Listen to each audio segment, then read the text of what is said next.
The next presentation will be the last that we will have before a break.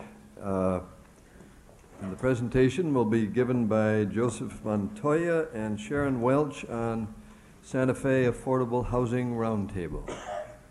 Thank you, Mr. appreciate Montoya. it.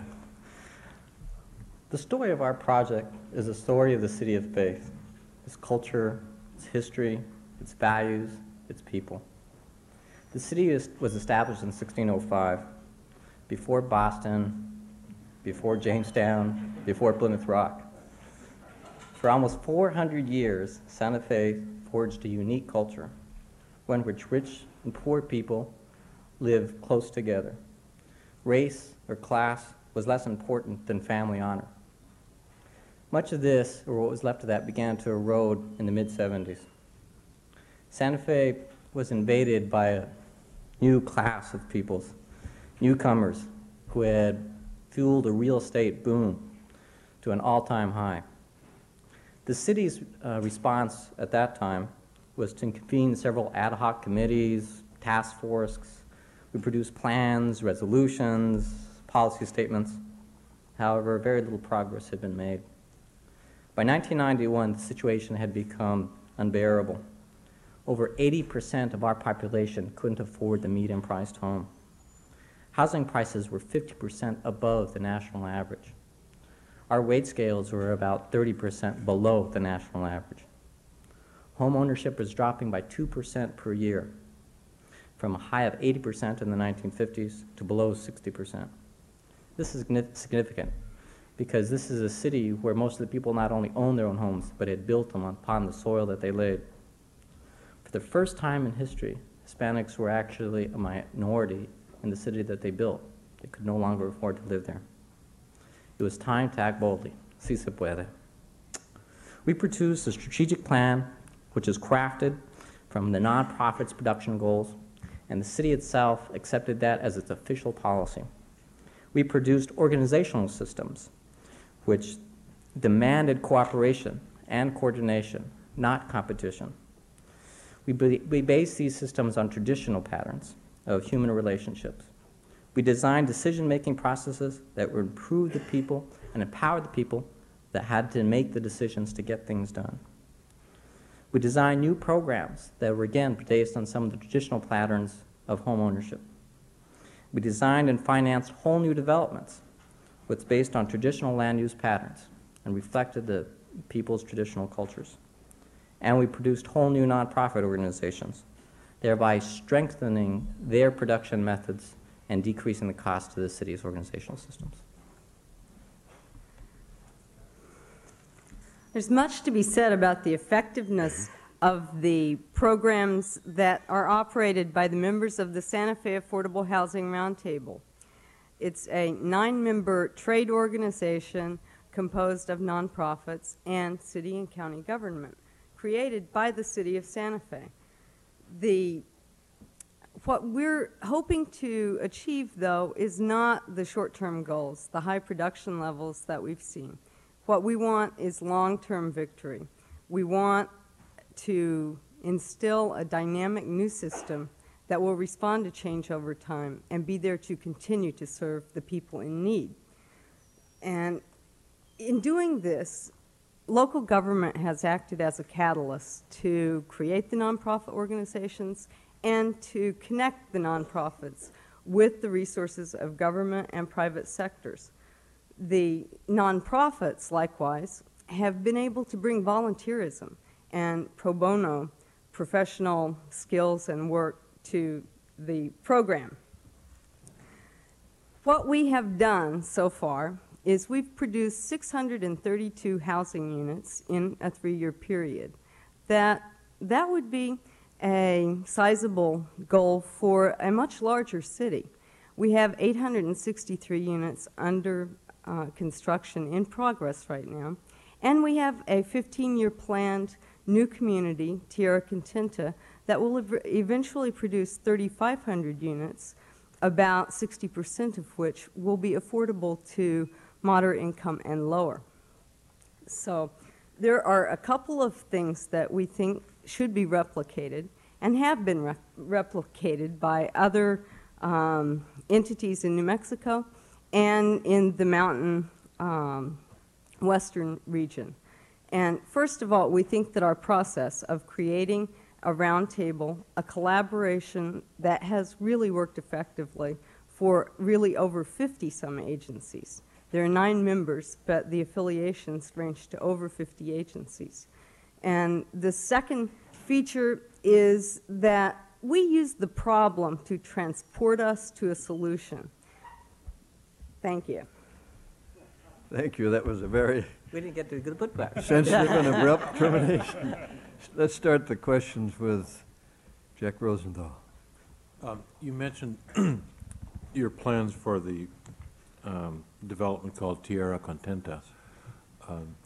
That part's clear. What's less clear is, absent that unusual piece of land, how well have you done so far in applying the program around the city elsewhere?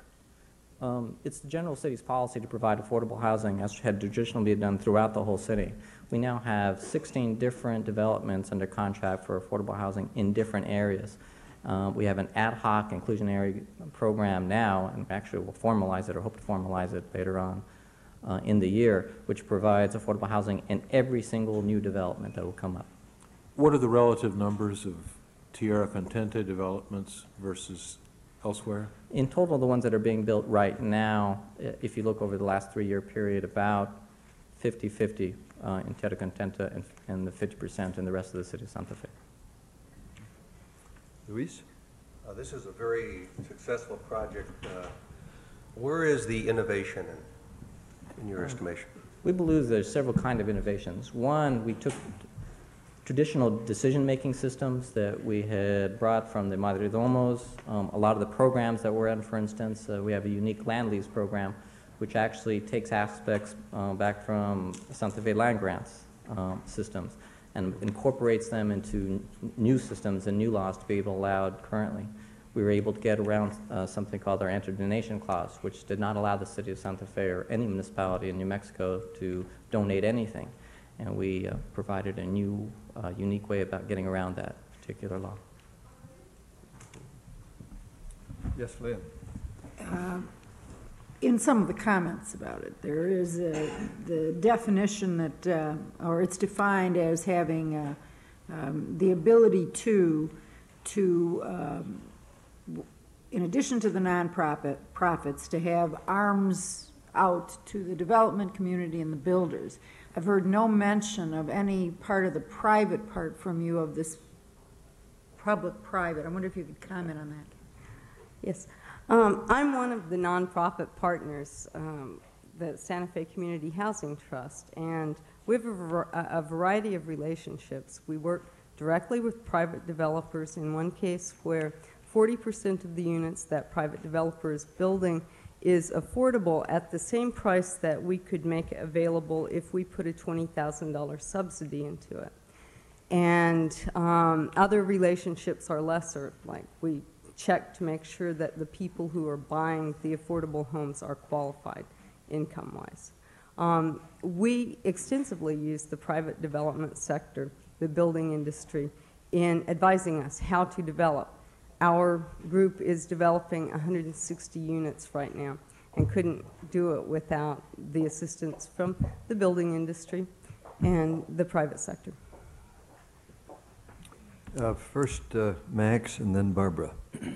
How do you account for the success of keeping locally elected officials from wanting to micromanage the project? It seems to me you've given a great deal of flexibility and authority to nonprofits and others.